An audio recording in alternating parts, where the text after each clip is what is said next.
Capítulo 10.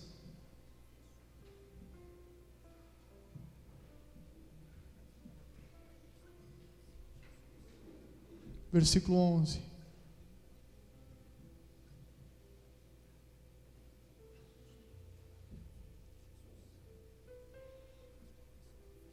Como diz a Escritura, todo aquele que nele crer não será confundido ou envergonhado. Todo aquele que nele crê não será confundido, não será envergonhado. Todo aquele que crê em Jesus, todo aquele que confia em Jesus, todo aquele que está com o seu coração entregue realmente a Jesus. O escritor aos Hebreus, no capítulo 11, no versículo 1, diz que fé é a certeza de coisas que se esperam e a convicção de fatos que não se veem. Ou seja, fé é uma certeza, é uma convicção, mesmo muitas vezes sem ver, mesmo muitas vezes sem ter algo sólido, palpável, mas é uma confiança naquilo que a palavra de Deus diz, é confiar naquilo que a palavra de Deus me garante. E quando eu confio assim, na palavra de Deus, crendo em Jesus, eu não vou ser envergonhado, eu não vou ser confundido. O Senhor não vai me deixar na mão, o Senhor não vai me desamparar. E Deus, Ele precisa operar milagres, operar maravilhas, agir de maneiras que a nossa razão não entende, para que a nossa fé venha a ser renovada, para que a nossa fé venha a ser vivificada, para que o inimigo não nos envergonhe, para que o inimigo não nos confunda.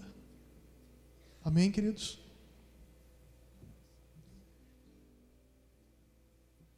Em Lucas, no capítulo 14, versículo 33.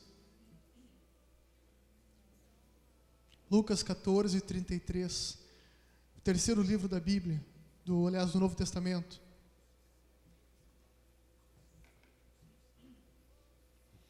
Jesus, Ele disse algo tão importante para que possamos não ser confundidos, para que não venhamos a ser confundidos. Ele deu uma receita, Ele deu algo importantíssimo. Da mesma forma, qualquer de vós que não renuncia a tudo o que tem, não pode ser meu discípulo. Bom é o sal, mas se tornar-se insípido, como restaurar-lhe o sabor? Nem presta para a terra, nem para o monturo, é lançado fora. Quem tem ouvidos para ouvir, ouça. Jesus disse: qualquer de vós que não renuncia a tudo o que tem, não pode ser meu discípulo. E aí ele diz que o sal é bom, o sal ele traz equilíbrio, o sal ele conserva o alimento, mas se o sal perde o sabor, se torna insípido, sem sabor, como restaurar o sabor? Não tem como. O sal, quando perde o sabor, não serve para mais nada, nem para adubar não serve, não presta mais, não tem valor. E ele nos compara como o sal. Aqueles que são discípulos dele, aqueles que creem em Jesus, aqueles que têm a sua vida firmada em Jesus, são comparados como sal. Nós devemos ter sabor, nós devemos fazer a diferença, nós devemos ser diferentes, nós devemos levar o sabor de Deus aonde nós formos, e devemos conservar a vida por onde nós passarmos. Mas se a nossa vida perdeu o sabor, se a nossa vida perdeu o sabor da presença de Deus, não serve para mais nada, não tem graça, não gera vida, não conserva nada, pelo contrário, só deteriora.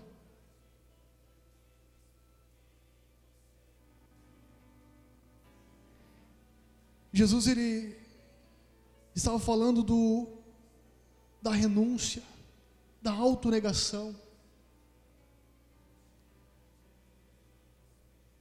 Queridos, hoje, o preço de servir a Jesus é pessoal. No limite, é uma atitude não natural e poderosa que pode ser expressa da seguinte forma: ao invés de insistir em meus direitos, estou disposto a deixá-los em favor dos outros. Isso é um padrão de comportamento que se aprende por meio da disciplina. Pois no mundo em que vivemos hoje, na sociedade que nós vivemos hoje, é trabalhando contra isso. É viver para si. É correr em prol de si mesmo. É correr em busca daquilo que é propriamente seu. E se for preciso, pise em alguns, pise em outros.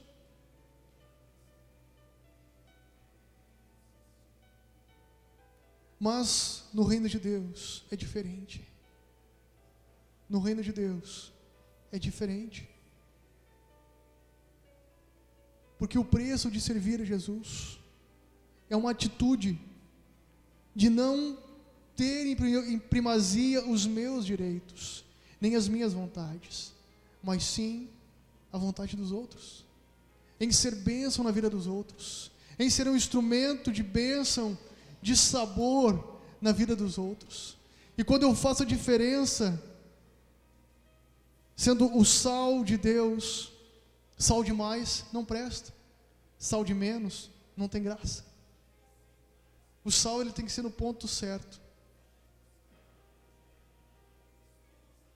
Por aí tem vários tipos de sal religioso.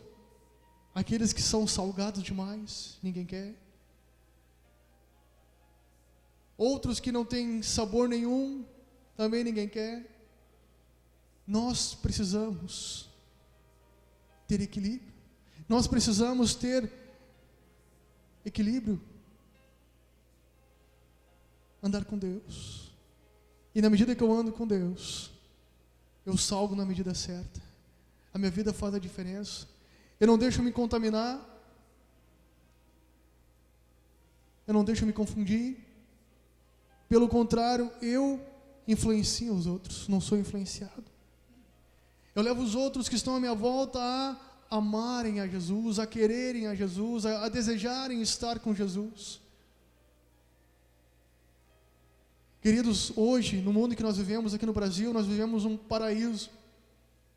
Nós temos liberdade de buscar a Deus, nós temos liberdade de cultuar a Deus, nós temos liberdade de extravasar na presença de Deus. Existem muitos outros lugares que não se tem essa liberdade. Existem muitos outros lugares em que há perseguição, está ali, são ameaçados de morte, são perseguidos, colocados na cadeia, porque eles creem em Deus, eles acreditam em Deus e eles pregam a palavra de Deus, e essas pessoas são aprisionadas, são torturadas.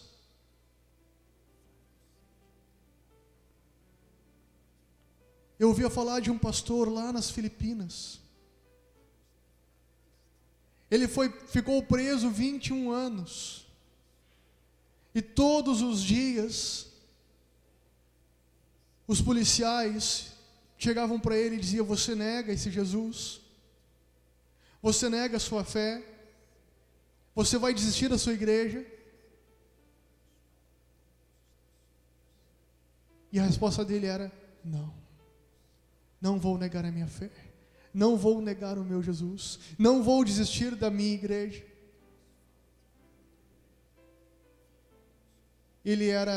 Arrancaram as unhas dele, sem anestesia, quebraram várias costelas, chicotearam ele, deram um choque elétrico nele, durante 21 anos. Ele saiu na semana passada da cadeia, porque a igreja dele estava orando. 21 anos, e a igreja lá não parou de crescer. É uma das maiores igrejas lá nas Filipinas. E esse homem saiu agora e ele está livre, pregando, falando do amor desse Jesus.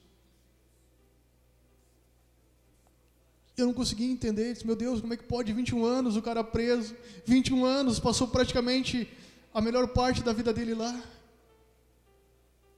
Mas ele não negou Jesus, por causa das dificuldades. Ele não deixou de crer em Jesus. E sabe o que aconteceu? Para ele ser solto, nesses 21 anos, todos os policiais da cidade onde ele estava preso se converteram. Inclusive o delegado se converteu pelo testemunho dele.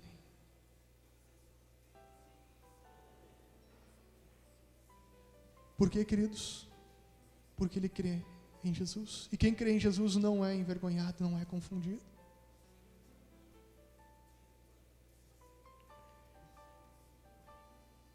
Seguir a Jesus de verdade atualmente requer uma ação deliberada do que pode muito bem ir de encontro à cultura que nós vivemos. Jesus, ele disse que todo aquele que dentre vós não renuncia a tudo o que tem, não pode ser meu discípulo. A verdadeira renúncia, queridos, na direção de Jesus, começa internamente, na vontade própria, e não no mundo externo. Eu estou determinado a estar com Ele, somente com Ele, de forma total e absoluta. Dar-se em verdadeira renúncia a Ele significa abrir mão do luxo de fazer perguntas, de questionar, de indagar algumas coisas que eu não entendo. Não temos o propósito a executar que seja propriamente nosso. De fato, não há consciência do próprio esforço, porque a vida toda é preenchida por aquele a quem nós nos rendemos. E então Ele age por meio de nós o tempo todo. Deus, Ele age por meio de nós à medida que você se entrega. É meio loucura isso, é meio doido isso. Eu entrego minha vida para Deus, pai, eu vou ter que parar de fazer um monte de coisa. Eu vou ter que parar com algumas coisas. Não, você não vai ter que parar com algumas coisas. Você vai substituir por algo melhor. Você vai fazer uma troca. Quando você começa a servir a Jesus, você começa a substituir aquilo que não serve por aquilo que serve. Aquilo que não traz vida por aquilo que vivifica. Aquilo que não traz alegria por aquilo que gera uma alegria eterna dentro de nós. Mas é preciso uma disposição. É preciso uma vontade. É preciso querer isso. É preciso desejar isso. É preciso ansiar por isso. Um outro pastor, ele é pastor há 15 anos lá no Kurdistão, um país que eu nunca tinha ouvido falar. É uma região só de muçulmanos. E lá não se pode falar de nenhuma outra religião, só do islamismo. E esse pastor, ele é muçulmano e se converteu. Era muçulmano, se converteu, saiu do islamismo e abraçou o cristianismo. E ele começou a falar de Jesus. E lá não pode ter uma igreja como nós temos aqui. Lá tem que ser escondido. E descobriram que ele estava falando de Jesus para alguns muçulmanos. E esses muçulmanos estavam começando a crer em Jesus. E ele teve que se mudar da cidade dele e ir para um lugar mais ao norte do Kurdistão. E todas as pessoas que tentaram, que diziam ter um chamado, que diziam amar os muçulmanos, todos já saíram de lá. Só ficou ele e a esposa. E ele chegou a ser ameaçado até por Saddam Hussein. Ameaçado de morte. Mas ele não desistiu da fé. Ele não desistiu da fé. Ele já está com 5 igrejas num país onde é proibido pregar o Evangelho. Num país onde é proibido ter fé em Deus, a não ser em Maomé. E lá ele não desistiu. Os seus filhos na escola foram ameaçados, apanharam. Ele e a sua esposa foram ameaçados de morte, mas eles não desistiram da fé. Pastor, por que o senhor está falando isso? Justamente porque hoje é um culto de ceia. E justamente porque hoje nós temos liberdade de buscar a Deus.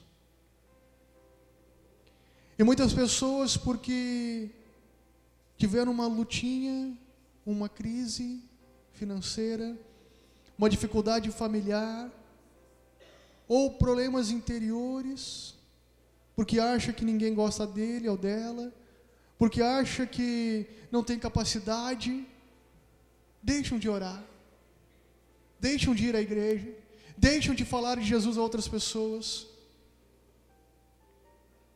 Eu poderia dar uma relação de muitos outros homens e mulheres que vivem em países onde eles não têm liberdade de fazer isso, onde nem sequer, queridos, eles têm uma Bíblia para ler.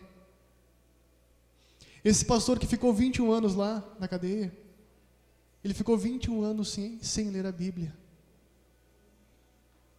sem poder manusear a Bíblia, sem ouvir um louvor, sem ouvir uma palavra. Nenhum de seus membros da igreja visitou ele. Apenas cartas chegavam a ele, algumas cartas que os oficiais ainda permitiam que ele pudesse ler.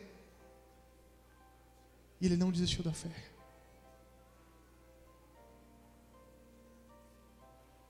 E muitos de nós aqui, está meio frio hoje, eu não vou na igreja. E arrumamos tantas desculpas para buscar a Deus, para não buscar a Deus.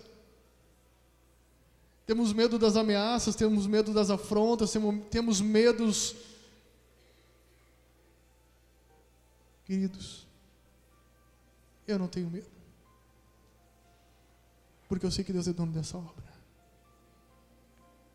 Eu sei que Deus, Ele está conosco. E eu sei que Deus é poderoso para fazer muito mais do que nós pedimos ou imaginamos. Eu digo a você, meu irmão, meu amigo, visitante, Deus, Ele é muito mais poderoso para fazer aquilo que você está pedindo a Ele do que você possa imaginar. Deus é muito mais poderoso. Deus tem poder para mudar essa circunstância na tua vida. Deus tem poder para mudar esse quadro na tua vida. Deus tem poder para reverter essa situação na tua vida. É só você crer. É só você crer. É só você acreditar. Porque aquele que nele crê não será envergonhado, nem confundido.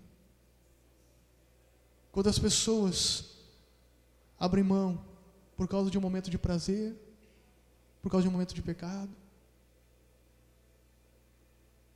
trocam a presença de Deus por momentos de prazeres, e dizem, eu sou fraco, eu não consigo vencer. Queridos, quando nós cremos nele, nós podemos vencer. Nós podemos vencer.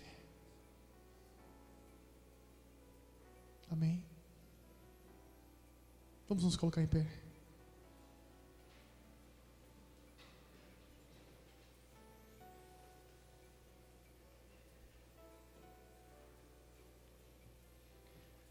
Esse é um momento de reflexão.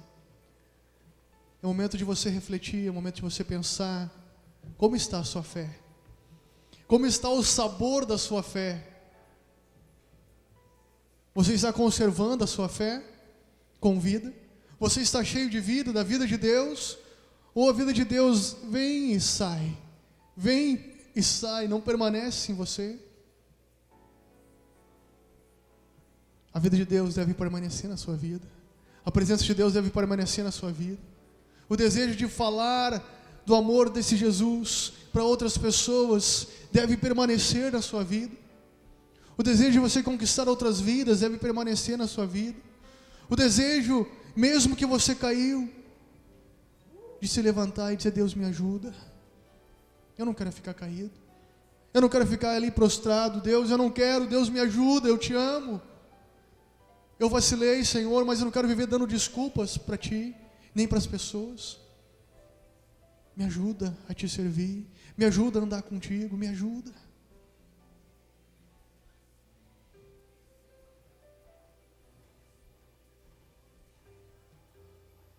Como está a sua fé? Jesus, ele disse aos seus discípulos, momentos antes de ir ao céu,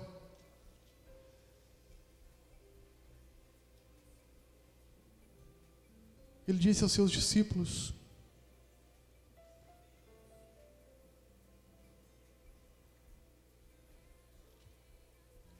no momento da ceia,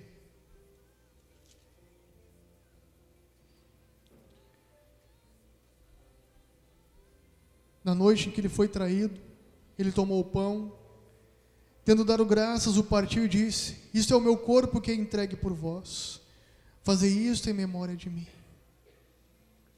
Na noite em que ele foi traído, que ele foi para a cruz. Olha um pouquinho para a cruz.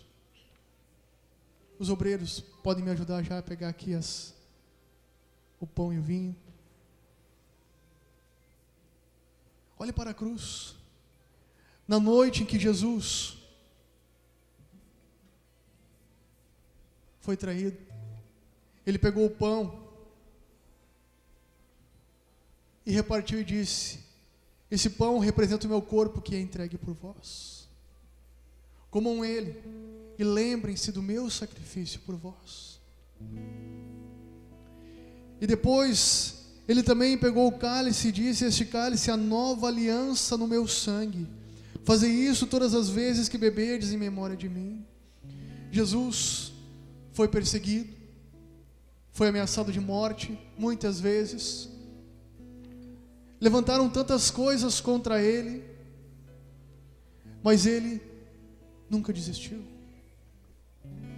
Ele não abriu mão do que o Pai havia confiado a ele.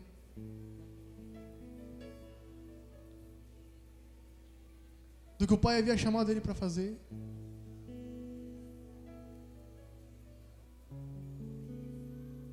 E ele foi para a cruz. Mas ele não ficou na cruz, ele venceu a cruz.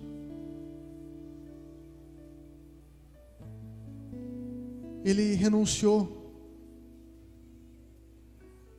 Ele se autonegou. Autonegação significa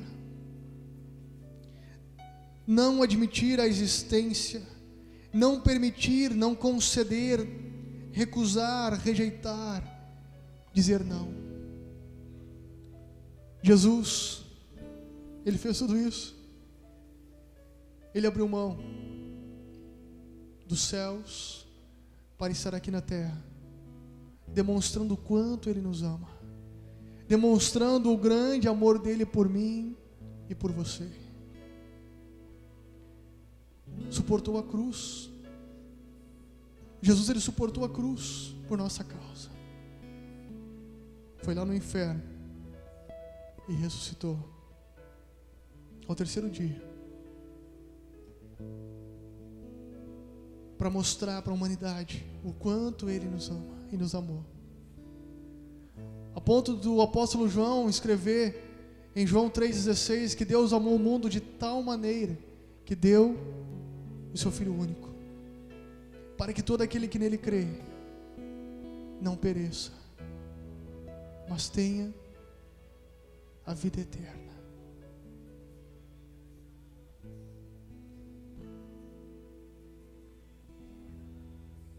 O que você tem feito com o amor de Deus pela sua vida? Como você tem retribuído a este amor? Como está a sua fé? Eu gostaria que você fechasse os seus olhos por um instante e refletisse na sua fé.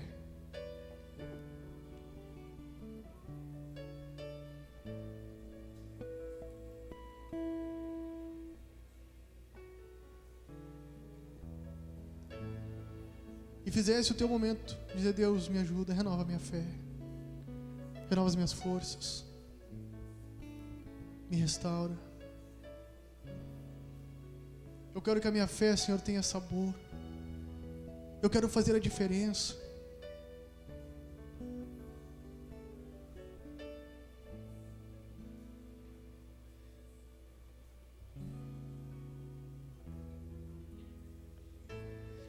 Esse pastor lá no Kurdistão,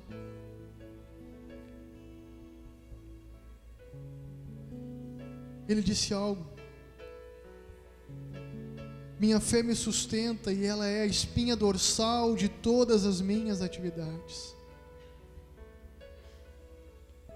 Minha fé me sustenta. Minha fé me sustenta. Como está a tua fé? Paulo, ele dizia que ele não andava por aquilo que ele via, mas ele andava por aquilo que ele cria. Paulo não se movia pelas circunstâncias, mas ele se movia por aquilo que Deus falava no coração dele.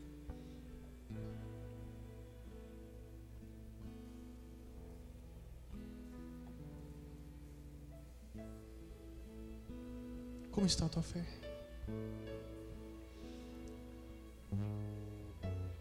Fala com Deus. Eu vou estar orando por você. Depois nós vamos ministrar a ceia. Os obreiros podem ir já pegando o pão, o vinho. E depois da oração, eles vão estar passando aí no seu lugar. Você pode pegar o pão, o vinho e se reunir com os seus familiares, as pessoas que estão aí com você, as pessoas que você ama, e juntos fazerem um propósito de terem sabor, de causarem sabor aonde vocês vivem, aonde vocês moram. O momento da ceia, quem pode participar? Aquele que está em comunhão com Jesus, aquele que crê em Jesus. Não importa se você é de outra igreja, mas se você está em comunhão com Jesus. Pastor, mas eu ainda não sou batizado. Mas se você já aceitou Jesus na tua vida, você crê em Jesus, você pode celebrar este momento. Amém?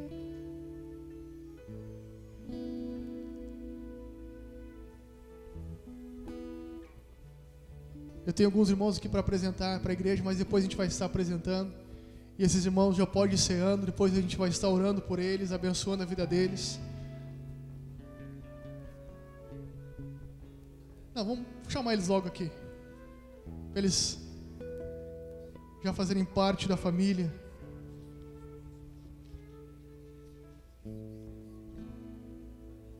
A cada dia Deus tem acrescentado vidas para caminharem conosco, porque essas vidas têm sentido o sabor de Jesus.